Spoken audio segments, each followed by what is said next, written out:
Mes chers amis, demain est un grand jour pour notre groupe Rassemblement national. Nous allons en effet présenter dans l'hémicycle de l'Assemblée nos propositions de loi sur les sujets essentiels pour la France et les Français.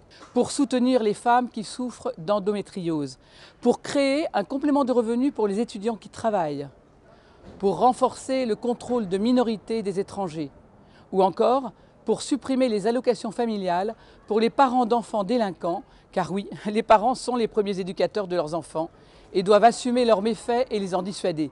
Nous aurons également l'occasion de défendre le pouvoir d'achat des Français par une proposition de loi pour baisser leurs factures énergétiques ainsi que celles des entreprises. À la veille de l'hiver, vous êtes beaucoup à souffrir de l'explosion des coûts du gaz et de l'électricité que nous impose l'Union européenne. Il est temps de mettre fin à ce scandale. Enfin, pour clôturer la journée, j'aurai l'honneur d'être porte-parole du Rassemblement national pour examiner la proposition de Marine Le Pen visant à accorder l'asile politique à Julian Assange. Ce lanceur d'alerte est persécuté depuis des années par la justice américaine et risque 175 ans de prison aux États-Unis pour avoir simplement révélé les ingérences, les crimes et les scandales d'État de ce pays. C'est donc une obligation morale de notre pays de lui accorder l'asile. Vous le voyez, cette journée est essentielle pour votre pouvoir d'achat, pour notre sécurité et pour le rayonnement de notre pays. Il est de la responsabilité de tous les partis politiques de voter en faveur de ces propositions de bon sens.